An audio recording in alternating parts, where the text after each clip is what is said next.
안녕하세요. 경아 엄마입니다.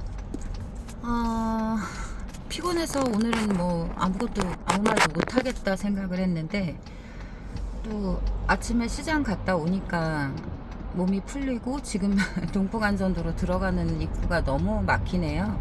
6시 반인데 이 정도로 막히지는 않는데 오늘 목요일이라서 그런지 그래서 한번 찍어보게 되었습니다.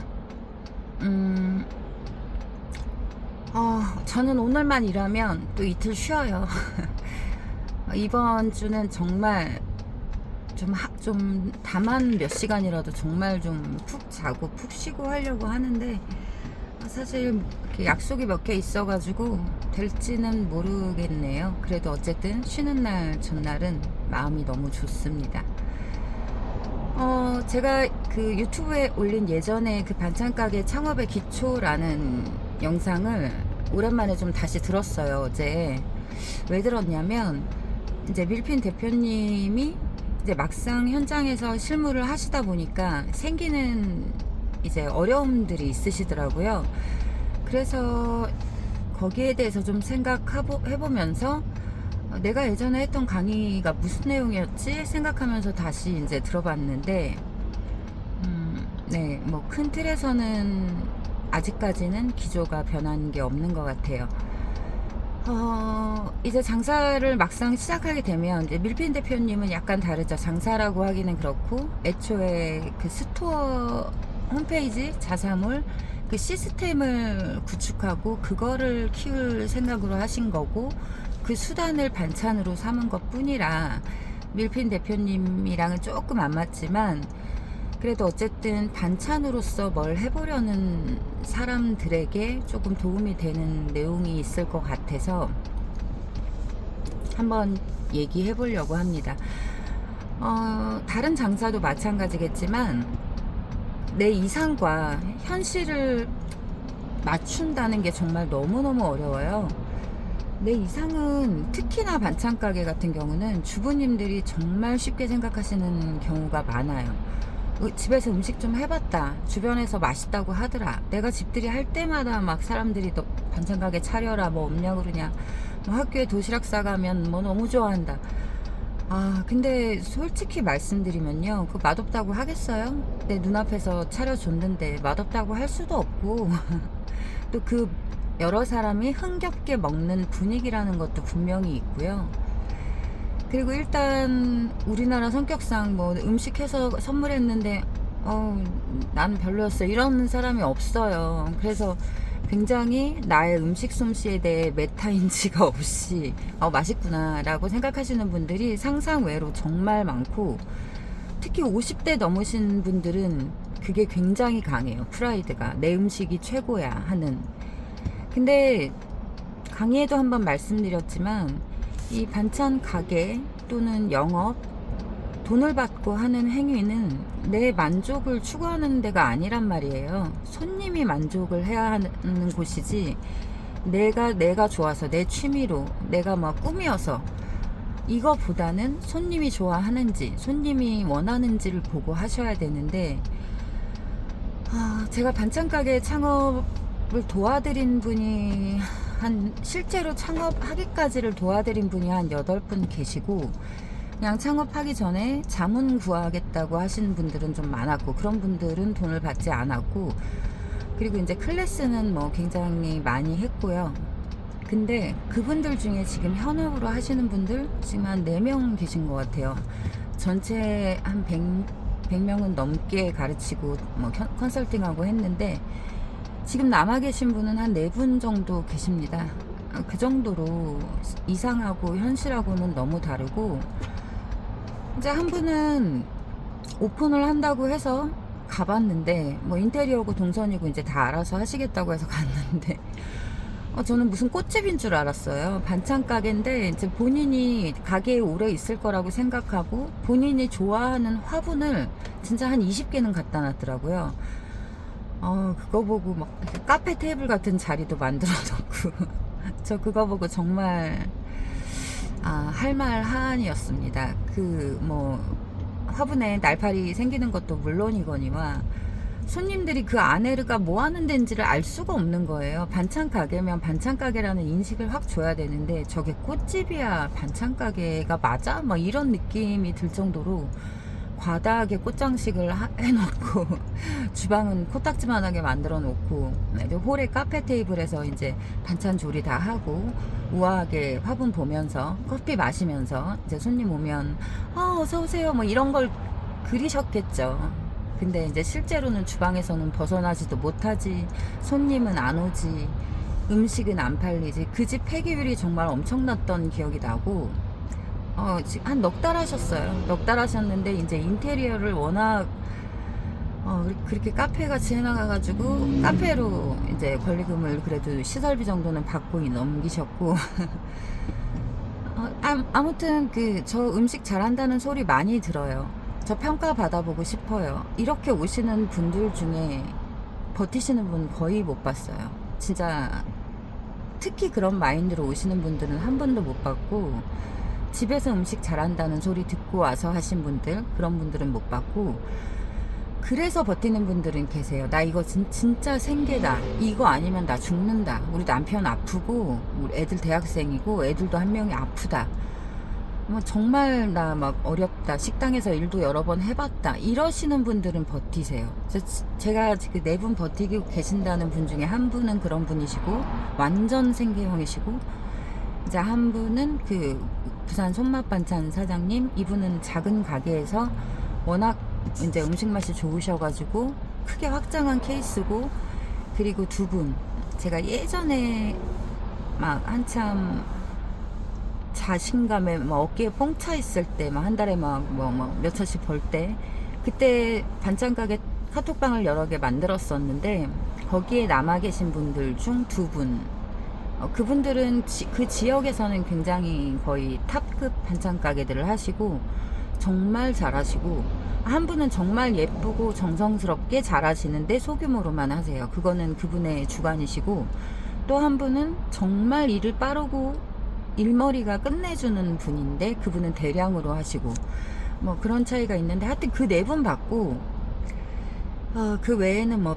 도시락집으로 전향하신다거나 케이터링으로 바꾸신다거나, 그러면 아니면 이도저도 아닌 상태로 그냥 유지만 하고 계신다거나, 그런 분들 몇 분 계시고, 반찬 가게라고 하기도 애매한 그런 포지션 가시는 분이 있고, 또 대부분은 내놓고 장사 하시는 분도 있고, 그렇지 않고선 거의 대부분 지금 다 안 하세요. 그런데다가 반찬 가게를 막상 차리고, 또 차리고 나서 이제 접는 경우도 어떤 경우가 있냐면, 주변에서 평가도 괜찮아, 손님도 고정 손님도 계속 와, 그래서 저 집은 이제 자리 잡았구나, 먹고 살만 하구나, 남들이 그렇게 보는데도 문 닫는 집들이 있어요. 많아요.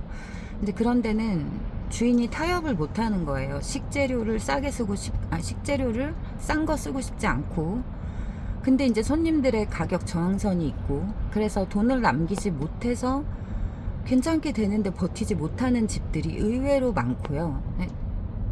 저번에도 말씀드렸다시피 돈이 남아야 결국은 장사를 유지할 수 있거든요. 근데 이제 생계비조차도 내지 못하고 빚을 계속 늘려가면서 하시다가 이제 안 되겠다 싶어서 접는 분들이 대부분 제일 많으시고, 그리고 이제 두 번째는 저처럼 확장을 정말 무리하게 해가지고 망하다시피 해서 접는 곳이 많아요. 이런 곳은 굉장히 조금 그래도 몇 년 차 이상씩 되고 사장도 내공이 있으시고 뭐 이런 곳들인데, 이제 순간의 선택과 시기 뭐 이런 게 맞아 떨어져 가지고 아마 그렇게 됐겠지만, 제가 아는 부산의 어떤 정말 큰 반찬 공장, 2층은 공장, 1층은 반찬 가게 이렇게 하셔가지고 뭐 전국 배달도 하시고 그러신 분이 계셨는데, 그분이 부도를 내고 완전히 잠적을 하셔가지고 이제는 뭐 어디에 계신지 아무도 모르는 상태인데, 그분이 굉장히 특수 매장에 많이 들어가셨어요. 뭐 백화점, 그리고 뭐 코렐 같은 데서 하는 어떤 그런 좋은 입지의 자리에 많이 들어가셨는데, 그런 좋은 입지에 들어가면 수수료가 굉장히 세요. 이제 특수상권, 더군다나 백화점은 특수상권 수수료도 셀 뿐만이 아니라 요구하는 기준이 되게 까다롭습니다.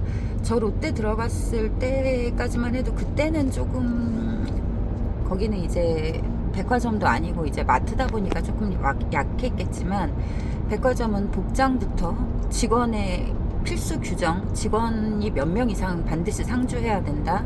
그리고 연중 무휴, 그리고 모든 반찬 용기의 뭐 통일화, 고급화, 이런 부대 비용이 들어가는 걸 요구하는 게 굉장히 많기 때문에 백화점 반찬은 웬만큼 받아서는 팔지 못해요. 정말 뭐 재료를 막 진짜 막 이름은 백화점 반찬인데 재료 뭐 대충 쓰고 수입산 돼지고기 쓰고 뭐 계란, 풀어진 계란, 난 이런 거 있잖아요. 난각, 아니 뭐지, 하여튼 그 풀어져서 오는 계란들이 있어요. 싼 거. 뭐 그런 걸 쓴다거나 하지 않는 한은 백화점 같은 그런 특수 매장에서 수익을 내기가 사실 쉽지가 않아요. 그래서 그분이 동시에 이제 뭐 센텀시티랑 또 코레일에서 하는 중요한 자리랑 또 이제 뭐 아무튼 세 가지를 들어가셨는데 세 군데에서 동시에 적자가 나버리는 거예요. 그런 데다가 좀 이따 코로나까지 터져서 백화점이고 뭐 코레일 그 매장이고 집합금지 대상이 돼가지고, 그러니까 시기죠. 꼭 그분의 실력이어서가 아니라 하필이면 그렇게 공격적으로 확장을 한 시기에 코로나가 터져서 매장 업종이다 보니까 완전히 직격탄을 맞으셔가지고, 저하고도 카톡방에서도 굉장히 오래 얘기 나누고 많이 얘기 나누고 으쌰으쌰 막 하던 분이었는데, 그냥 어느 날 갑자기 잠수를 타고 그분의 직원들이 막 온갖 카페에 글 올려서 우리 사장 좀 찾아내라, 월급 안 주고 도망갔다, 막 이런 경우도 봤었고요. 저한테도 막 연락 오고 그런 경우 봤었고, 그리고 보통 이제 아름답고 예쁘게 장사를 하시는 분들이 못 남는 이유는 너무 아름답고 예쁘고 고급지게 하고 싶은데 그러려면 용기도 좋아야 돼, 데코도 신경 써야 돼, 포장하면서도 뭐 꽃이라도 하나 예를 들어 꽂아야 돼. 그럼 부대 비용이 너무 많이 드는 거예요.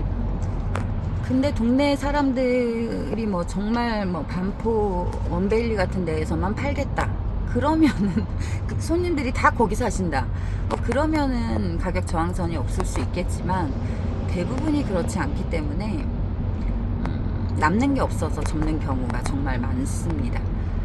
그리고 이제 뭐 다른 이유도 있죠. 몸이 안 좋아져서 접는 분도 실제로 계시고, 반찬 가게 노동 강도가 정말 세거든요. 저가 솔직히 다른 식당은 일을 안 해봐서 저는 잘은 모르겠지만, 글쎄요, 우리 일하는 이모들에게 여쭤보면 다 그래요. 너무 종류가 많아서 힘들다, 전 처리할 게 너무 많다, 그리고 다른 데는 이제 뭐 점심 먹고 브레이크 타임도 있고, 그런데 우리는 그냥 풀로 하루에 주문받은 건 무조건 소화해야 되니까 그 압박감이 너무 심하다, 뭐 그런 말씀들을 좀 들었었는데, 전처리부터 식재료 발주, 보관, 조리, 포장, 응대 뭐 이런 것들에 대해서 육체적 현타를 느끼시는 분들이 많아요. 그래서 반찬 가게 하면 애들 키우면서, 애들 육아하면서 애들 하원 시간에 맞춰서 같이 나도 하원하고 뭐 이거는 정말 꿈 같은 말도 안 되는 소리고, 그런 분들 거의 대부분 오래 못 가시고, 하다가 결국 접지 않거나 못 접는 분들은 이제 가게 옆에 쪽방을 얻죠. 그래서 애들을 거기서 이제 놀리는 거예요. 거의 그런 식이에요. 현실이 정말 생각처럼 만만치 않습니다. 근데 이제 밀핀 대표님도 약간 그런 고민을 하셔가지고 또 생각해 본 건데, 이렇게 말씀드리기는 좀 그렇지만 손님의 구매력이 정말 많은 영향을 미쳐요. 내 손님층을 주로 어디에 두고 타겟을 할 것인가에 따라서 내가 받을 수 있는 반찬 가격, 내가 쓸 수 있는 재료, 내가 할 수 있는 데코가 정말 많이 달라지거든요. 예를 들어 정말 조금 어려운 서민 동네, 뭐 저도 서민이지만 서민 동네에서 반찬 가게, 시장 한귀팅 위에서 반찬 가게를 한다고 하면 고급 멋진 뭐 은방 용기, 플라스틱 용기 쓰면서 데코 값으로 거의 1,000원, 2,000원 더 받아도 저는 된다고 생각을 하는데, 그렇게 하면 절대 안 팔리죠. 일단 시장 주 구매층이 서민들이고 또 연세에 지긋하신 분들이고, 그런 데는 그냥 그 스티로폼에다가 반찬 깔아가지고 랩핑해서 그냥 싸게 파는 거예요. 포장의 아름다움이라는 건 없죠. 근데 내가 뭐 정말 압구정동 한가운데다가 반찬 가게를 차려서 멋지게 할 거야, 그런 데는 용기부터가 다릅니다. 포장도 다르고 일단 깔맞춤 돼 있고, 근데 그런 거 깔맞춤 하려면 공장 뚫어야 되고, 공장에다 동판 맡겨서 우리 거 패키지 만들어야 되고, 그럼 초도 발주량이 보통 몇만 장 몇만 개씩 하니까 그거 이렇게 쟁여야 되고, 자본력이 있는 분들이 일단 그런 곳에서 하시겠죠. 그런 초기 자본이 많이 들어가니까. 근데 그런 데서는 똑같이 콩자반을 시장에서는 3,000원을 받아도 여기는 너무 아름답게 콩자반을 예쁜 편한 좋은 그릇에 담으면 제 생각에는 4,000원, 또 뭐 심한 좀 메인 반찬 같은 경우는 뭐 2,000원까지 더 받아도 먹힌다라고 생각을 하거든요. 그래서 손님의 구매력, 손님이 내가 살 수 있는 그 가격 저항선, 그게 정말 지역마다 많이 다르고, 저처럼 전국 반찬 배송을 하시는 분들은 그 사이에서 많이 왔다 갔다 하실 거예요. 저도 처음에 주 배달지가 이제 강남, 서초, 송파이다 보니까 저희 기존의 손님들은 크게 가격 저항선이 없었어요. 근데 이제 조금씩 전국으로 나가고 부대 비용 추가로 들어가고 하면서부터는 같은 음식을 가지고도 이제 반대가 있으세요. 저는 무조건 국은 한우로 끓인다, 그래서 한우로 끓이면 이 가격 받을 수밖에 없다, 이렇게 공지를 올리면 대부분의 기존 손님들은 그럴 수 있지, 한우니까, 이렇게 생각하시는 분도 있는 반면에, 왜 꼭 굳이 한우로 끓여야 되냐, 우리 한 끼 국을, 저희가 한우 미역국을 12,000원을 받는데 싼 편은 아니죠. 근데 12,000원 주고 한우 미역국 살 수는 없다, 조금 고기를 호주산이나 미국산으로 타협하더라도 적정한 가격에 해주시라, 이런 요청도 사실 되게 많아요. 근데 거기서 사장이 정말 조심해야 되고요. 감정 싸움이 될 수 있거든요. 잘 사는 동네, 못 사는 동네, 이렇게 가릴 처지가 아니에요. 사장은 뭐 어느 분이건 사주시는 분이 그냥 은인인데, 그분이 뭐 청담 에테르노에 사시던 뭐 어디 반지하에 사시던, 사주시는 분은 무조건 나한테 돈을 주시는 분이라 그 돈의 가치가 크고 작음이 있는 건 아닌데, 거기서 괜히 이제 응대를 잘못했다가 감정 상하시는 일이 생기고, 또 그러다 보면 사람이 음식에 실수가 나고 배송에 실수가 나서 떠나는 경우는 많지 않아요. 대부분은 감정이 상해서 떠나는 경우가 많으시거든요. 그래서 이제 밀빈 대표님 같은 경우 그런 고민을 하시기에, 남자분이라서, 남자들은 그 남자들의 언어가 있잖아요. 그 딱딱한 거, 이성적인 거, 그냥 뭘 물어보면 해결만 얘기하려고 하는 거, 난 공감이 필요한데 그건 이렇게 하면 되겠지라는 해결, 하여튼 그런 남자들만의 말투가 있어서 제가 거절은 하시되, 남자의 말투로 말하지 말고 여자의 말로 좀 AI한테 물어봐서 좀 여성스럽게 얘기를 해라 라고 말씀을 드렸는데, 그런 게 사장의 판단이 들어가요. 저처럼 애초에 온라인 반찬이었고 완전 초생계형이어서 제발 좀 아무나 좀 사주세요, 뭐 누구라도 사주세요, 한 집이 여의도에서 시키면 송파구에서 여의도까지 막 밤새 가면서 돈 생각 안 하고, 저는 초창기에 그렇게 하기는 했지만, 제가 이제 장사를 오래 하다 보니까, 사실 지금 제가 여의도니까 일산에서 배달해 주세요 하고 제가 직배송이었다면 저는 그 손님은 거절을 할 겁니다. 일산 한 군데 가려고 그 많은 시간과 인력을 낭비할 수가 없거든요. 너무 아쉽지만. 그래서 지금의 내가 판단하는 거는 원래 밀핀 대표님이 생각하셨던 그 범위를 벗어나면 안 된다라는 생각인데, 그때 초창기에 나는 무조건 다 했어요. 그래서 그게 어떻게 보면 씨 뿌리기 작업이었다고 생각을 하거든요. 경험 신뢰감도 나도 쌓았고 손님들에 대한 인지도 신뢰도 차츰차츰 11년이라는 시간 동안 쌓았고, 그래서 솔직히 그때 나의 판단과 지금의 나의 판단이 다른데 어떤 게 낫다고는 말씀을 못 드리겠어요. 또 말이 또 뭐 3000% 빠져서 대본을 안 쓰면 이렇게 3000% 빠지는데, 대본을 쓰고 말을 하면 너무 어색하고 딱딱하더라고요. 딱 대본 읽는 티가 나서. 아무튼 2부는 내일 올려보겠습니다.